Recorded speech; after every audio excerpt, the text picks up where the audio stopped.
at the entire connected car business today, I mean, I was just reading yesterday or the day before that it's going to be close to 45 billion in terms of revenues by 2015.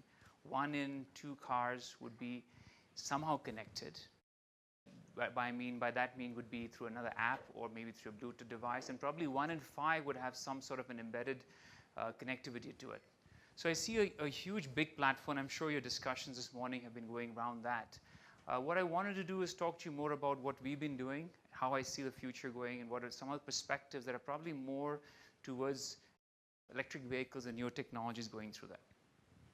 So drivers that I see, we talked earlier too, one is regulation, especially I see that in Europe with a lot of emergency systems coming through, and in Russia. So that I think that would be one big driver that would drive it.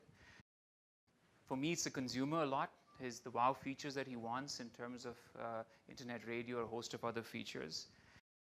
Diagnostics is going to be a large portion of it. Cost to manage things are very expensive today globally. And probably safety, especially car to car, is going to become very important. So I think these are going to be what I see 4 large drivers in the next decade that look at how we see connected cars going. Where we've been in some form or the other working for the last 15 years in connected cars. So our cars that we launched in 2001 stored 3 years of data on board. You could actually take a Palm Pilot and plug it into your car, and you could actually access your stuff and run the equivalent of what apps you have today 10 years ago. And it was our first level of connecting with consumers. It was our first level of understanding the importance of data. And I think these were the basis of what we do today, because what we figured out that when we collected 200 million kilometers of data in 24 countries is that vehicles being used in Norway at -20 in the winter are very different from Delhi at 45. And the way vehicles work would be very different. And so we actually found this insights extremely valuable in how we structured our work going forth on this area. Around in 2005, we did our first tablets where we actually had a Linux-based system which had completely everything online, similar to what you see today. And the new car we launched 3 months ago is online. Every car comes with a SIM card on it. Every car is connected. We can give you an Android or an iPhone or a BlackBerry app, and you have full connectivity on your car. The drivers of this were important to understand the history, because I think we always came from a consumer side of it or a certain challenge that we faced in the industry and how we went about it. So let me take the first part of it as diagnostics.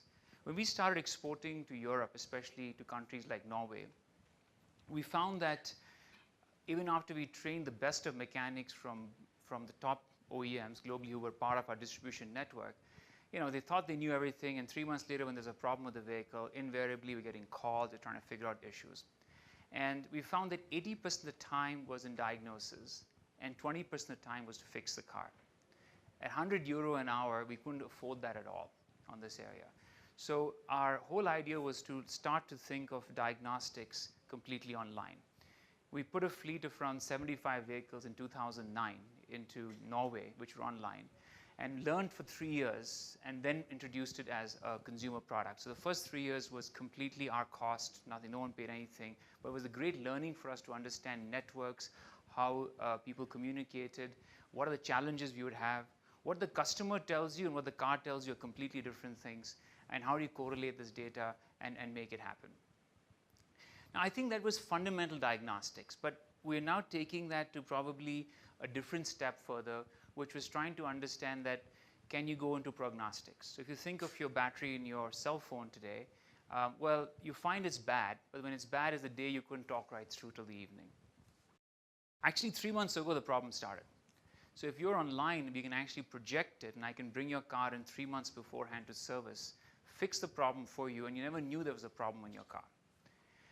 Certain things that we tested, for example, we had to test once in 3 years the battery capacity and understand the ranges.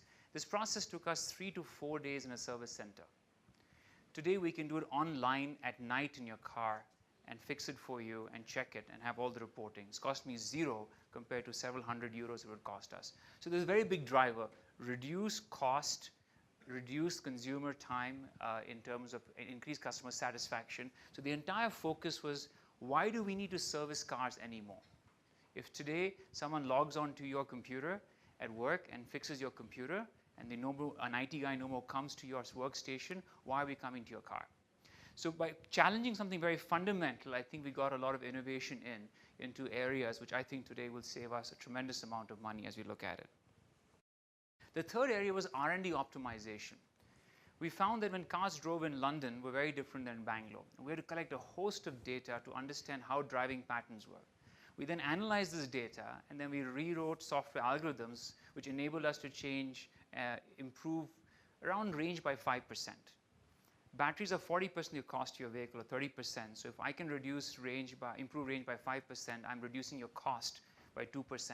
It's very high value. If I can do that in real time, that is great. So our learnings now to say, how can I do this in real time and enable the R&D team to understand that and get performance enhancements related to this, which then translate to very valuable customer perspectives. The last was with consumer, and I think actually this came at the end. It came more from diagnostics and things when we looked at connectivity. But then we started to see what are the key challenges for consumers and where would connectivity make the most sense. And I'll give you one example. We have a technology called Revive, and this is an emergency charge that you can get, range anxiety, address range anxiety. So if you ever fall low on charge, all you got to do is press a button on your smartphone or on your touchscreen in your car, and within 30 seconds, you'll have around 8 to 10 kilometers range and you get home. Now, the consumer insight around that was customers kept coming to our showroom and saying, hey, yeah, I have the electric car, you have the gauge, but I'm still concerned. And then you find out that he says, listen, I'm buying this car for my wife. She's going to take my 3-year-old kid to school tomorrow. And what if this car stops like my mobile phone did last night? So the anxiety is because of technology in another area translated to another space. So we said, okay, what if you can give you an emergency charge? Now, the back end of this meant the way you drive and I drive is very different. The way a car behaves in 1 year and 5 years is very different. The way a car behaves in Norway and India are very different. So if real time I have data, I know how you drive, I know your energy consumption pattern, I know your usage pattern, I know how the battery is, I'm connected to you in real time, I can do an algorithm for you in real time to understand at that point what you need and optimize the battery reserve energy without damaging the battery. So it's coming from a consumer insight onto creating certain key challenges that customers had and then translating it into connected car technology that would make difference. Now, of course, you have all the standard features. You can turn your AC on, you can schedule your AC, you can turn on charge, you can lock and unlock your car, you go on vacation, press a button, the batteries come down to a normal state of charge, and a host of other features that are today available to you, which I would say are kind of nice to have wow features, but they're not what I would call essential areas of differentiation. So those will come in, but maybe customers are not going to pay for those. But when you tell someone that, listen, if you're ever stuck, press this button, and you can get home to the next charging station and shows you charging stations. You have 100 in Bangalore, so within 5 kilometers. Then you say, this is a feature that I need today to address my concern. Then around that, we built a host of other areas that enable people to pay for it. So from an EV perspective, when you think of it, range, the limited energy, the fact that things are online, every sensor is online. We have over 150 parameters available in our bus, which we can access, control. Enables connected cars to be far easier. And it also makes it more useful to have connectivity. So for example, if you today log on to our navigation system, it is talking to the car computer. It tells you how far you can go. It has a circle. It's looking at your distance to empty. It's real-time updating it. So now you're connecting devices together in an area that's quite different. And I think that's where you probably see a lot of this happening here. So where do I see this go in the future? Well, I think that this stuff we talked about is now fundamental. It's hygiene. The fact that you have Bluetooth, you have your cars online, you can do diagnostics, you can have internet radio, you can do all this stuff. This is, I think, mundane stuff today. Well, what is the next few years going to look at? So I see 5 key areas here. One I see is looking at the car-to-car communication. And I think that's going to bring in a set of new safety areas that you can do a lot more. Car to infrastructure, the fact that you can hook up with lights, the fact that you can hook up with other cameras, the fact that you can understand what's happening around the corner is going to be another different area of looking at how you see what the future could be on this area. Car to home. I mean, think of a convenience not as a technology. So if I'm driving home, what do I want? When I'm 5 kilometers away from home, I want my car home air conditioning on, and I want to walk into a cool room. I want to, on my way, if something is not in my fridge, I want to make sure I can shop on the way and do it. So I want connectivity that makes a difference in my life. What makes a difference in my life? How do I connect these places? Then connectivity makes sense to me. Otherwise, it doesn't. So I think the aspects are going to be more consumer-oriented and not technology-driven to say, I'm going to give you this kind of app on this area. Connectivity on car to grid. Today, our cars are all online. We can actually feed back energy to the grid. So last year, we had an entire Delhi went off. You know, you had a huge outage of power. Now, imagine if you had 100,000 electric cars. Each car could give you back around 10 kilowatts, around 1,000 megawatts of power. So at 10 o'clock, when all you guys turn on your AC and you have a big peak of energy, you can actually feed the grid back. So you have two forms of connectivity. You have energy connectivity, and you have your mobile connectivity. Now, when you combine the two together, very powerful, because I can sell you energy at 15 bucks a unit in the morning when you need it. I'll buy it at 2 rupees a unit at 3 in the morning. So I can then look at a host. Then I can manage this in the back end, because now the moment you have 100,000 available, think of the strength of 100,000.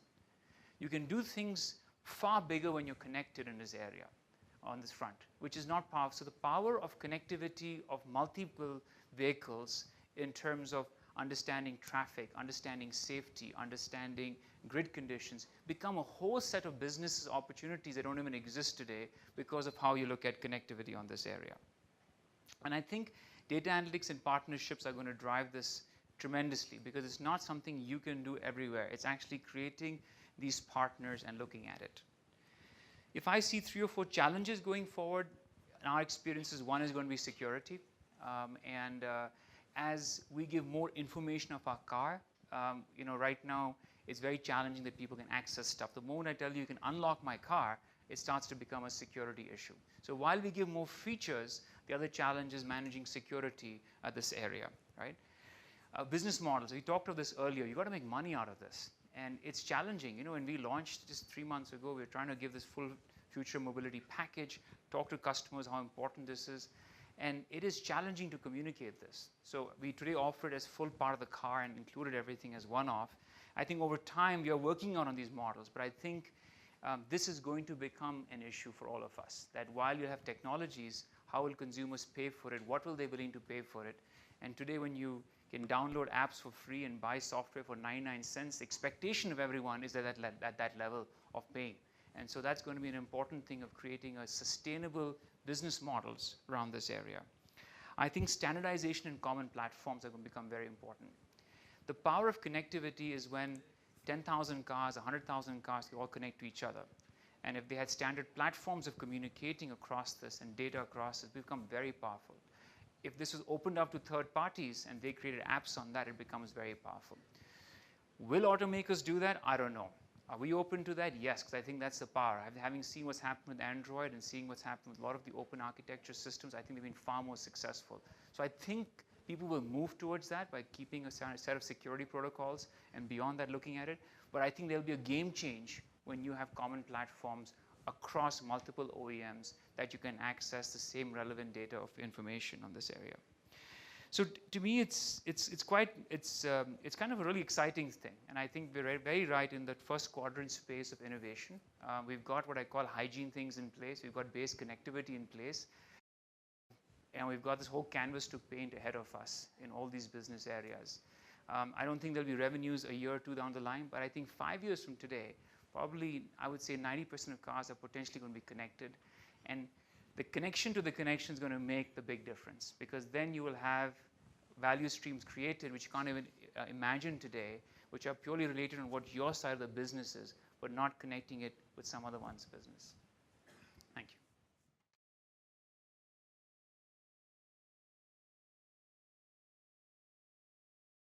I have just one quick question.